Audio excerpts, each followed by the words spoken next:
Hey, this is Brent Jensen. You're listening to No Sleep Till Sudbury, the show where we talk about the music that makes your skin vibrate. The show is brought to you by Pariah Pickups. What you want, what you need, and what you love. All the way down in Detroit, Rock City. Check them out at pariahpickups.com. Longtime listeners will remember the name Sandra Bouza. She's the indie singer-songwriter who blows the roof off the place wherever she plays. Looks like I've got some home repairs ahead of me because she's here today in my home. Here she is, Sandra Bouza. Sandra Bouza, welcome to my home. Thank you. It's nice to be here. It's great that you're here. So we kind of thought that it would be a good idea for you to, well, let's go back. So you sent me a text, right? So Yes, you sent me I this did. text and you said, I have songs, lots of songs. I think it was in all caps too. Of course it was.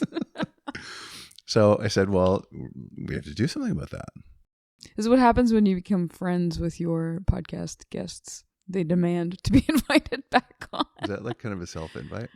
Yeah, it absolutely was a self-invite. Don't you remember then the next time that you said, okay, how about let's get some dates? How about this? And I said, oh, I'm so surprised. What a lovely surprise to be offered. Oh, what a surprise. Yeah. Well, you have a standing invite. You know that. To come on the show anytime. Watch out. Because you're just that good, Sandra Thanks. Bouza. Thanks, man. Yes. And you brought your guitar today. Mm-hmm. So that means you're going to be doing at least one song. At least. Yay. So you know what we should do? And you've got, so I can always depend on you, by the way, to bring in amazing songs, which you did once again. You've got knock on wood. I have 5 more from you here. So we'll talk about those. Okay. We're going to talk about all the things that you're up to lately. Mm-hmm. Do you want to kick off? With a song? With a song, and then play a song at the end of the program. Okay, I might move this back a bit. All right, this is the angry breakup song I told you about. All right. It's not angry, it's just, it was working out some feelings. Okay.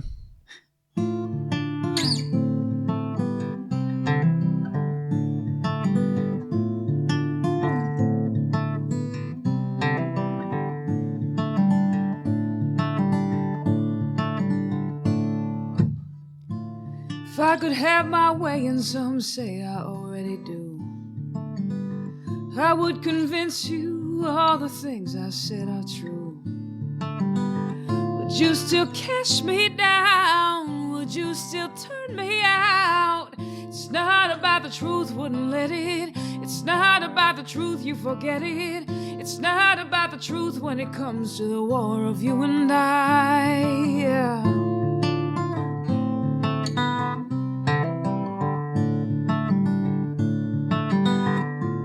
If I could have my way, I would set you down with me. I would explain to you all the reasons I needed to be free. Would I just hurt you more? Would I just close more doors? There's nothing I can do to correct it. There's no way we would ever forget it. There's nothing I can do when it comes to the war of you and I.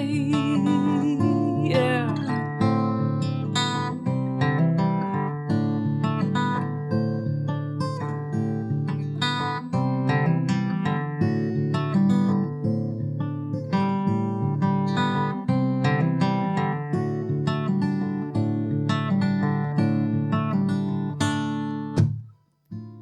If I could have my way, I would take us back in time.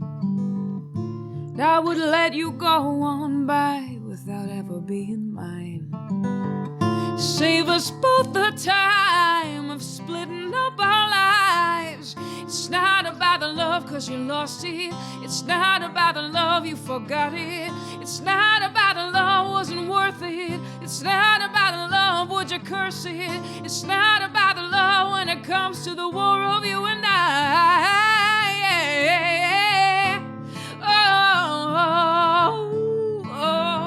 It's not about the truth, no. It's not about the love. There's nothing I can do, it just wasn't enough, not you and I. It's not about the truth, no. It's not about the love. There's nothing I can do, it just wasn't enough, not you and I.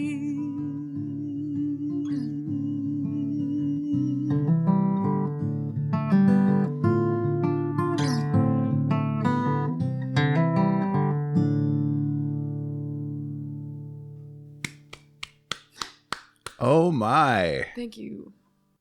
What a way to reintroduce live performances onto the show.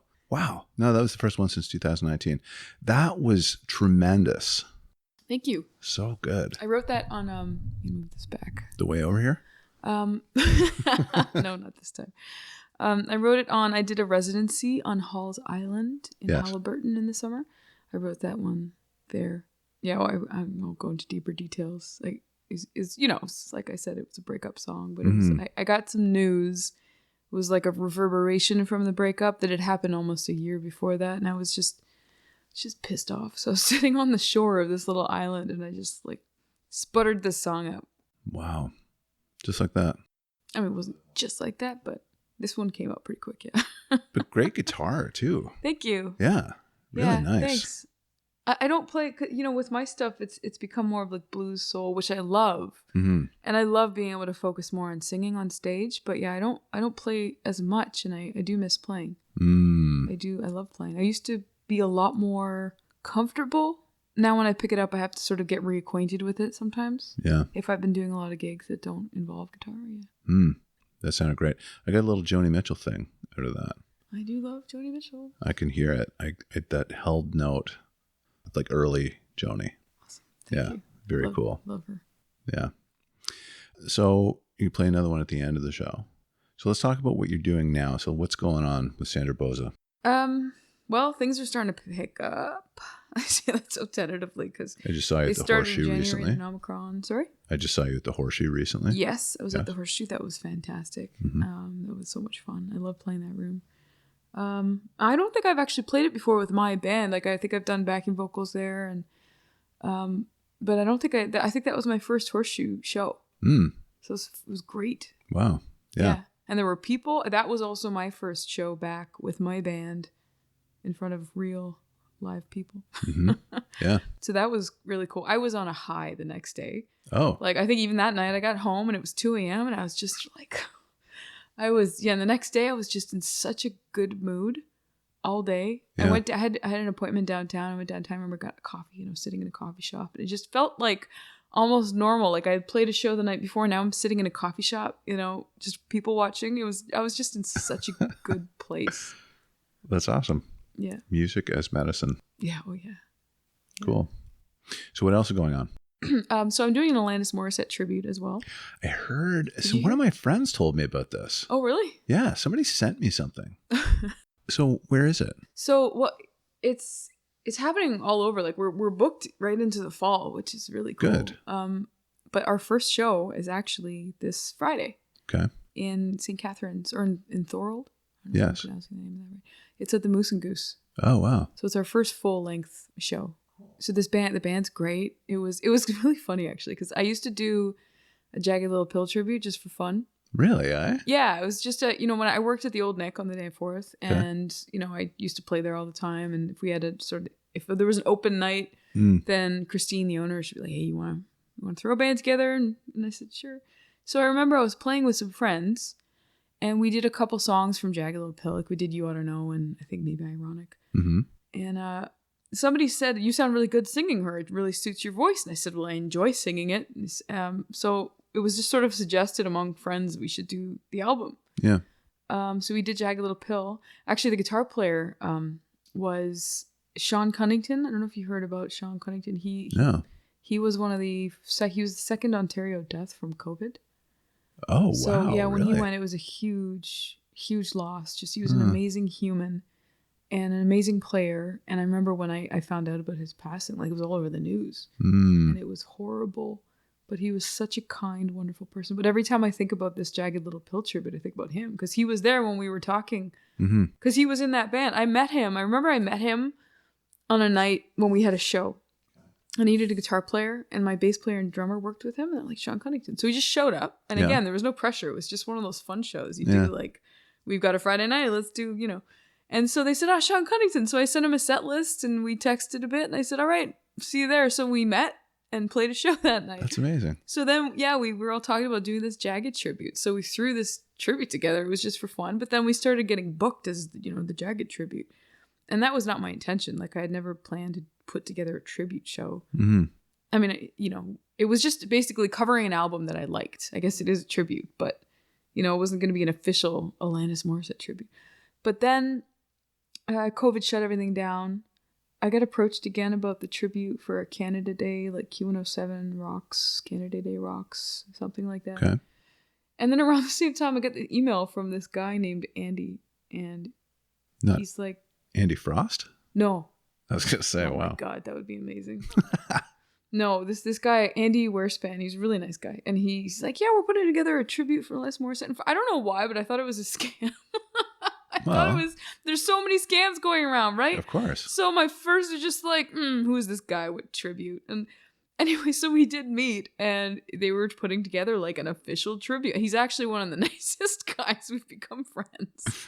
And he's a great producer. Like him and Mike, they're the two producers of this show. They're in a Tragically Hip tribute called Grace 2. So they wanted to, they thought there was a market for an Alanis Morissette tribute. So they Googled it and they found my name and that's how it happened. Wow. Yeah. Anyway, so they built a band around me. It sounds very arrogant, but I like saying it. But we had an audition and it was funny because it was a 6-hour audition. And the first group of people that came out were the ones that we went with. No way. Yeah. Wow. Funny, what are the chances of that? It's very slim. Yeah, so the band is great. They're lovely people. There's no egos. They're just like, and they're great musicians. That is so key, isn't it? Great. It's kind of my prerequisite these days. Good for you. Yeah, I don't care what your accolades are anymore. If you don't make me feel like at ease, Yeah. If you're not a nice person, if you're not, if you got bad vibes, I just don't want that around. No. It's not worth it. It's really not, right? It's really, there are so many great players out there that you don't need though, that. not just players, like in life. Yeah. I just don't want that. No. I know it's not always that easy, but. Well, especially now, everything's so heavy, I don't need the negativity. We talk about that all the time. No. And not to say like, cause there's a difference between being positive and like toxic positivity. I do believe that's a thing. Like you're not always going to be positive every day, like I have days of self-pity and negativity and like the black hole, but acknowledging it and not letting it sort of take over, I think is key. Yeah, certainly. Because I can't remember. I read a study years ago or somebody told me about this, like your brain gets wired that way. Mm-hmm. So to get out of that, and we've all met those people who they're stuck in it. I was just going to say. Yeah. And getting out of it, like you have to work actively to change those pathways in your brain. Right. And I know, because I used to be one of those people. Oh, really? It's just, I was filled with it was when I was drinking too. I was filled with self-pity and negativity and just doomy. And, it was, you feed off of that. Like Such you get a drag. dopamine hit. Yeah. It was a drag. Yeah. See, that's the strange thing is that people do get a dopamine hit off of being negative and bringing other people down through, shit talking people. I can't stand it. But we all know people like that. And I do my best to avoid those people. I really do. And a lot of those people I think don't know because they're trapped in it, right? Mm-hmm. Like it's something I have empathy for, but there's also a point where you need to set your boundaries, right? Totally. And we all have the opportunity to learn and grow. And if you choose not to. That's it. I fully agree with you. Life is way too short. Way too short. Let's talk about your songs. So you are known to my listeners for bringing in gems. Oh, really? And known to me. Exciting. Thanks, listeners. Well, like Jenny Lewis, Acid Tongue, gem. And today is no different. So I've got your songs here. Now, before the show, you told me you wanted to finish with a particular song. I'm not going to ruin it by saying what it is. You want to finish with that one. So the last one on the list that you sent me is the one that I thought was a great finish. We will move that to number 4. Okay, so let's start with, speaking of Alanis Morissette, you have That I Would Be Good. Yes. This song, actually, if you listen to the song too, you'll hear buzzing. Mm-hmm.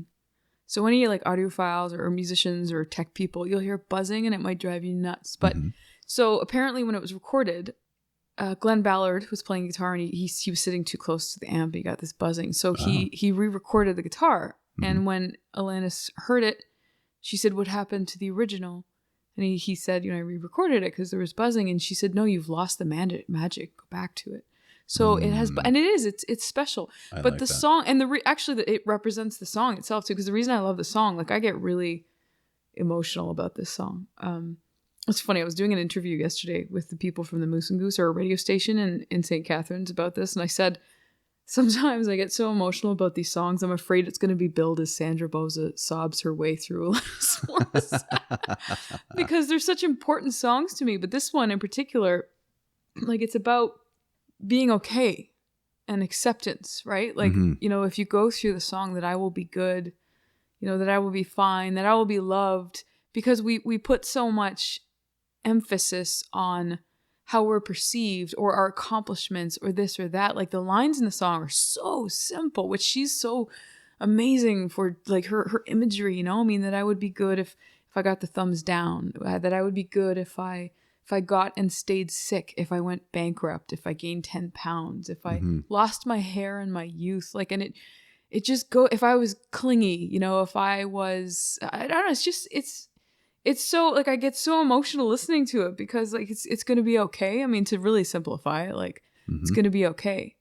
And I mean, I have had to do a lot of work on acceptance in a lot of times in my life, but especially for me in sobriety and recovery, like acceptance is something we have to work really hard at, that it's going to be okay, right? Because I spent so much of my life living in fear of everything, of what people thought of me, of what I thought of myself, of what was going to happen, of what wasn't going to happen, of, you know, of everything. So this song is just like, I still get goosebumps even just thinking about it. I know the live version that was done in New York in like 1999, I think it was. And there's a flute in it at the beginning and the ending, which I thought was a really nice touch. Yeah, it's cool. It's beautiful, yeah. Yeah. I'm learning the flute. Are you seriously? Yes, I'm learning the flute. Really? So I can play that. Now, I don't have it for Friday, but... Are you seriously going to do that? Yeah. Is it hard? It's got to be, right? I got the sound, and I'm just learning the notes. How many notes would there be in that little thing? Like 6? A flute? No, not in the whole flute, but in that passage. In the flute, there's only 6 notes. Like, well, I'm going to teach you the bare minimum about What's music for? No, there's not many, but it's still just because it's so simplistic. It's almost like there's almost more pressure because it's so. And apparently, I was reading an article about that song, and that flute solo was praised by critics as being very raw and vulnerable and sweet. Yeah, I get again, that. I think fits the song. Like, it might not be the most proficient flute playing. No, it's really. I don't think it would be. It serves the purpose of the song, like thematically, you know. But see, that's the most important thing, right? You can have like a piano line that you can play with 2 fingers, but as long as the melody is there and it supports the song and gets the message across, then think about "Trouble" by Coldplay. Easy melody on the piano, but it's perfect. Well, those are some of the most impactful songs. There's a few things I think you need. You've got authenticity, emotion. Those are all the things that make the best songs. That's right. I mean, don't get me wrong. Like, I'm a big fan of like super complex, like double kick or like metal guitar. Like, I love that kind of stuff. That, like, Me too. Wicked solos, right? But I mean, for me, the songs that hit the hardest emotionally are the simplest in some cases. That's why I was such a big fan of Neil Young growing up. Because I've seen Neil Young like 6 or 7 times. I'm a huge fan. And it's the simplicity. It's the beauty in that simplicity, right? When I first started writing songs, I was so insistent to not be like a chick with a guitar, right? And so I was writing all these overly complicated things that just had no Soul? I was gonna say soul, but I don't know about soul, but they just didn't land. They were so busy, like, just floating up in the stratosphere that they never landed anywhere. The next song on your list is by the Deftones. Be Quiet and Drive. But the acoustic version. Oh. Did I write that? No. I didn't write that. No. Oh, shoot. Sorry. No. I meant to write that. You know, I got distracted because I went and listening to the song, and then I got looped into a Deftones. Right. I love the Deftones. Vortex. Did you listen to the heavy version? Yeah, I know that song. It's like 1997, I think, right? I mean, the heavy version is also awesome. Yeah. But yeah. if you listen to the acoustic version, it's just eerie and spooky and atmospheric. Really? And it's beautiful. There's another, I remember I heard years ago when I had like Winamp. You remember Winamp and Napster? Yeah. Yeah. I had a bunch of songs on my Winamp. I don't remember how I got them. Probably off Napster. And there were a few like acoustic Deftones songs. And I haven't been able to find other ones, I don't think. But Be Quiet and Drive, the acoustic version is just beautiful. And like the again, the lyrics, it's just, there's not a lot of lyrics. Like if you look up the lyrics, he says the same thing over and over and over again. Oh. Drive, be quiet and drive. I don't care where, just far. I don't care where, just far. But the way that he sings it, it's just desperate. When you're just like at a wit's end and like, I don't care where, just far. And he just keeps saying it over and over again. And it's so powerful. Like he's just about to fall off the brink, But when you listen to the acoustic version, it's like, it's the same. He's going to fall off the brink. Like in the heavy version, he's going to fall off the brink, but it's like power. In this one, you're just going to fall off the brink just emotionally. Like just, I don't know. It's such a cool version. I'll check it out. Yeah, sorry about that. Oh, geez. No worries. No worries at all. Your next song is one that is new to me. I don't know what this is. It's Emiliana Torrini, Sunny Road. Yes. Did you listen to that? Do you listen to this? Of course you do. Yeah. No, I didn't know this one. I liked it though when I listened to it. Yeah. Yeah.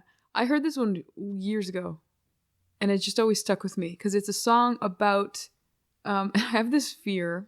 I'm 38 and I've had one like long-term meaningful relationship. Okay. And I don't regret ending it. It wasn't feeling right, but like every once in a while I think, there's a line in that song that I never married. I never had those kids. I've loved too many. Now heaven's closed its gates. Oh. Sometimes when I get afraid, when fear takes over, like I don't live in fear as much as I used to, but fear comes in, right? Mm-hmm. I think not to get too, again, self-pity, but I think, sometimes have I lost my chance? Am I ever going to meet someone? Have I been living this wild life and I never wanted to settle down? And I met people who wanted more and who wanted to settle, who wanted this, who wanted that. And I just never did. Mm-hmm. But yeah, it does cry. Like I wrote a song, my song Hotel Door has a couple lines in there that are sort of a similar kind of attitude. Yeah. Have I lost out? Am I just going to be alone forever? It sounds so dramatic when I talk about it, but that's why I love this song because the way she sings about it is just so sweet and gentle and pensive. It's very pensive. It's true. Yeah. Yeah. It's a very relaxing song. Yeah, I do like it. She's European, right? Is she? I think she's Italian. Is she? Yeah, her last name would. Wrong. I think I'm just maybe thinking about her last name. Yeah. I thought she was Nordic. I want to say she's from maybe. But just fantastic. Highly recommended. Your closer that has been moved to number 4 is a classic. It's Ella Fitzgerald and Misty. Wow, what a pick. Okay. This actually is a perfect follow-up to Sunny Road.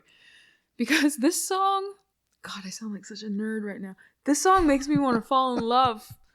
Like Misty, I just that song makes me feel like I think you. I mean, I've been in love, and Misty it's just like the perfect love song. Mm-hmm. And Ella Fitzgerald also holds a special place for me because that's how I discovered jazz. For myself, yeah, obviously I discovered jazz, but please delete that from the podcast. But I remember I grew up on folky stuff. I think I've told you that. Yeah. I grew up on Joni Mitchell, Neil Young, that stuff. And then I discovered rock, harder rock from the 90s, on my own. And then I remember I discovered my love for jazz. And there's a movie called That Thing You Do. Do you remember that movie? Totally. Yeah. Do you remember the drummer in the movie was a jazz drummer? Absolutely. Wore shades, right? Sorry? Did he wear shades? Yeah. I think they called him shades. I think that was his little thing. Yeah. Yeah. So, but he was a jazz drummer. He ended up in this pop group. Tom in the movie, Hanks. Right? And at the end, he was sitting in with this jazz artist in the studio. Anyways, I remember I really liked the movie. I was a kid when I saw it, but I remember I really liked the movie. And then, I had no experience with jazz, no exposure. my mom, I think she listened to jazz a little bit when she was younger, but it didn't stick with her. She didn't have a lot of, I don't think she had any jazz albums. Mm-hmm. And I grew up on my mom's record collection. So I remember seeing this thinking, like, jazz, like, this is kind of cool. Like, you know, he's playing this jazz beat.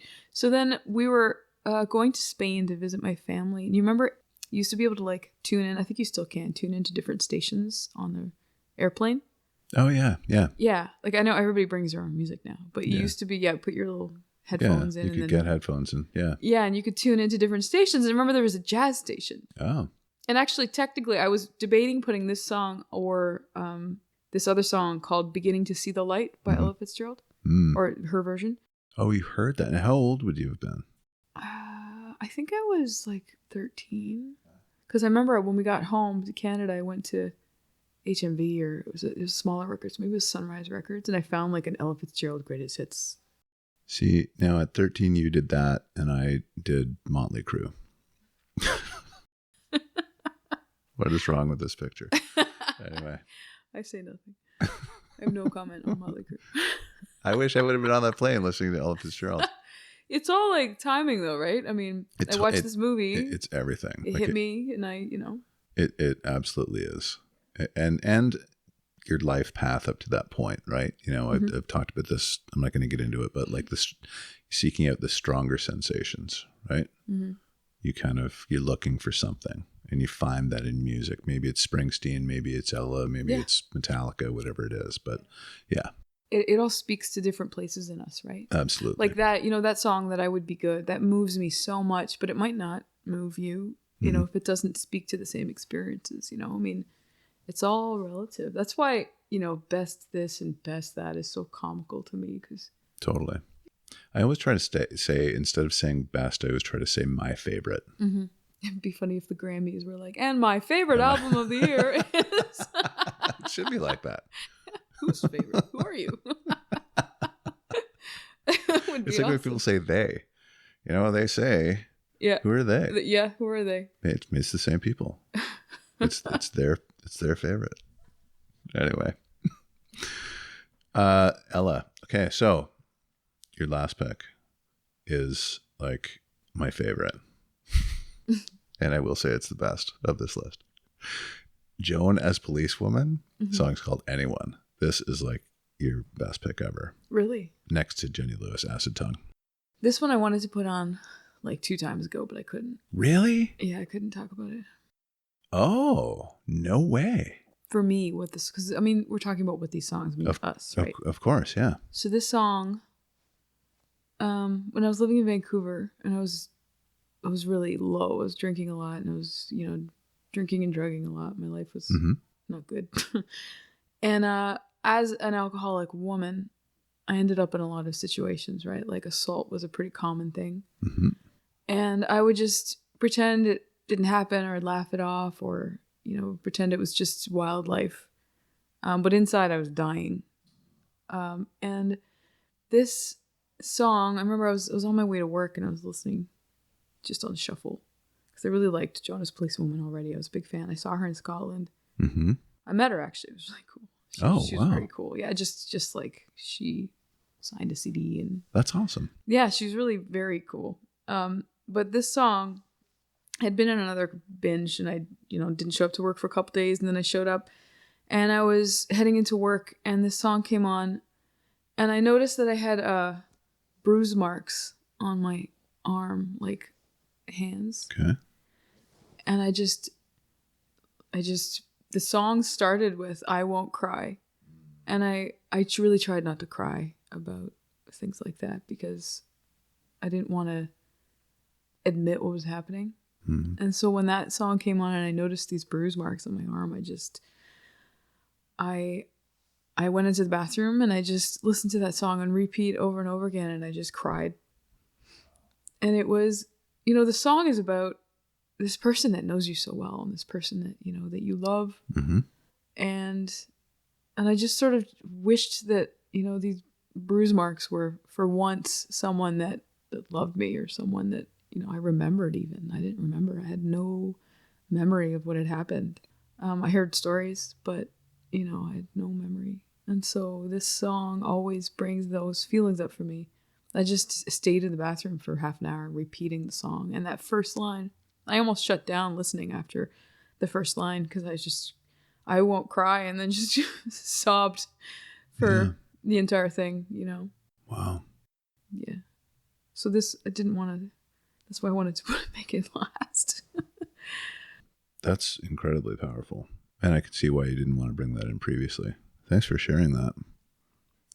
But would you say that maybe was the beginning of the road to recovery for you?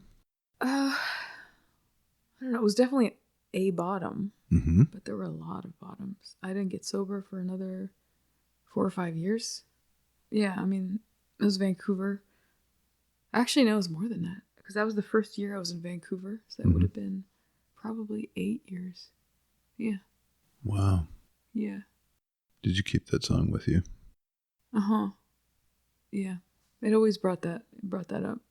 But I wasn't ready to, I think, have it do what it was supposed to do. I was just sort of wallowed in it. When I heard it, it would bring up those feelings, but it also brought up shame, right? Because I was so filled with shame. Like now I listen to it and I can appreciate again, as cliche as it sounds, appreciate it as being part of my journey. That all of it, like all of these things that happened were, you know, they are who I am. Like I wouldn't be the same person if these things hadn't happened to me. I don't know who I'd be, but you know, I mean, and I didn't like who I was at all because of these things. But now, you know, I did a lot of work in recovery and I like myself. Exactly. You know, I mean, not every day, but like, you know, mostly I like myself. And these things happened as part of me. And if I like me, then, you know, I don't like these things, but I recognize the lessons that they provided, right? What a journey you've been on. Thanks for sharing that with me. Yeah. I wanted to, even the last time I wanted to, but I just wasn't ready to talk about it. I was thinking about bailing on it today too. Oh, really? Yeah, I didn't know if I was ready or if I could talk about it without just crying. Well, see, that what a surprise for me, because I knew this song, and it is, to me, in the vein of a Jenny Lewis. It's very raw and it's very visceral and it's very powerful in that way. And that's what I love about it. But I had no idea that it cut that deeply.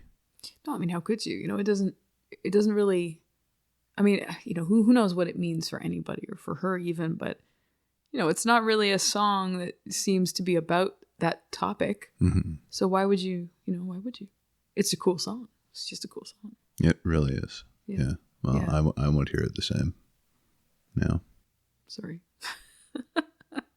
Jeez. Wow. What are you going to play? This is another one I wrote on the island. I think that the lyrics are very obvious. That it's a song written sitting on a lake. You'll hear it. I remember I was on this island for, I think it was 7 days, 9 days. It was a 9-day retreat or like residency.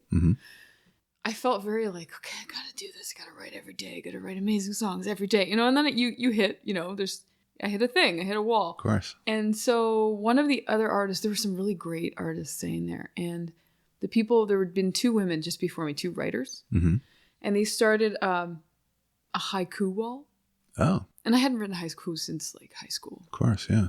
And so they had a wall of like a couple haikus. And they said, you know, it would be great if every artist that stayed here contributed and wrote a haiku. And so I was like, on this like 4th or 5th or whatever day that I hit this wall, I thought maybe I'll write a haiku. And so I wrote a haiku. I'm like, this is great. And then I started writing like pages of haikus. And so I left mine up on the haiku wall. And anyway, so this song I wrote, because the haikus are very like, traditionally, I was reading about them. They have a lot to do with nature. They're often related to nature. I've heard that. And yep. Like what I was seeing. Okay. It's called, I don't really know what it's called. It doesn't matter. Doesn't matter.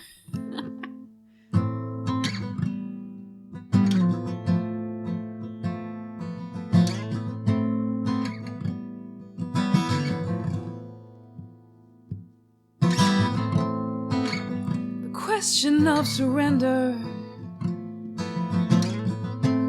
is not an easily done thing. I hope you will remember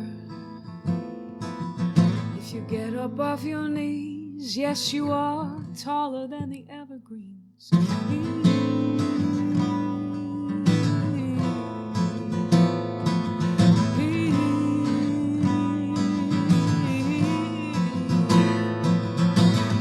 If life is a game of reputation,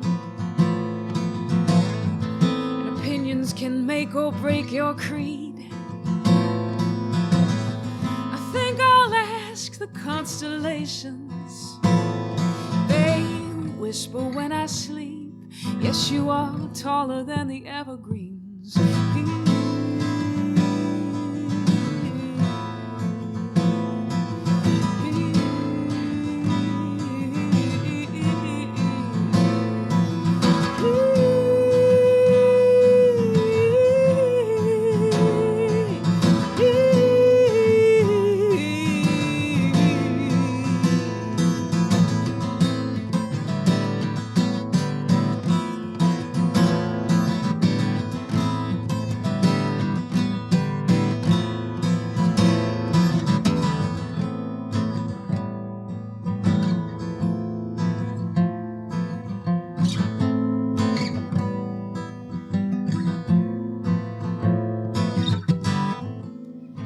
But if you're looking for perception, take a chance on liking what you see. Remember, water is perception. If you look beneath the surface, yes, you are taller than the evergreens.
Wow. I really like that one. That is my new favorite. Is it? Yeah. Oh, cool. I got my skin was vibrating. Look at the hair on my arms. Like when you went into the upper register there both times. That's incredible. That's an incredible song. Thank you. I really dug that one. That was one, because I probably wrote like, I don't know, 30, 40 songs when I was there. But, they don't all make it. Yeah, sure. And that when they make it, I play them over and over and over and over and over again, just because I enjoy like the visceral pleasure of playing them over and over and over again. That's how I know like a song has sort of made it for me anyways, that will make it into like my arsenal. And you don't know what it's called yet. You don't have a name for it. Taller than the evergreen? Evergreen for sure. I played that on you had to do like a video. This had a name, the 6-minute video thing, statement about your time at Halls Island. Oh, so initially when I first got the residency, it was before COVID, like so many things. And you were supposed to do like some, like you get the residency and then exchange, you do some kind of community, like a project or something. Mm-hmm. So I was going to do a concert. I was going to go up to Halliburton and do a show.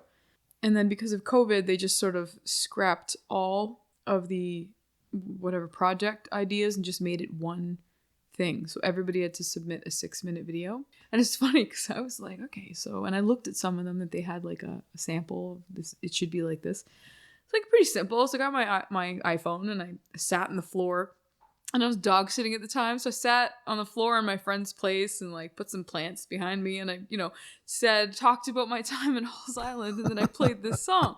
And then I see the other artists and their videos are like incredible. They're like edited and they have camera work and they have this. Yeah. And I'm just sitting on the floor playing my guitar. Remember I was telling you earlier, I feel like when I meet people with houses, I feel like a kid. It's kind of the same thing. But you know what that's like? That's like what we were talking earlier about, that simple melody Mm-hmm. right? Mm-hmm. Sometimes that's the most effective and the most powerful. Some of these videos are pretty cool though. Anyways, it's I want acknowledgement for, you remember the very first time and the second time I came, you were like, you snuck in so many extra songs. Do you remember that? You did, you scammer. Yeah, and I didn't. Yeah, you called me a scammer. I didn't do that this time. I did it once with Ella. You did. I know. But Well, you know what? You break the rules every now and again. You get away with it. You scammer. Thank you so much for joining me today. It's been great to have you here. You want to go for a cup of coffee? Absolutely. All right. This has been No Sleep Till Sudbury with Brent Jensen and my very, very, very special guest, Sandra Bouza. Thank you. You're welcome. Till next time, folks. Take good care.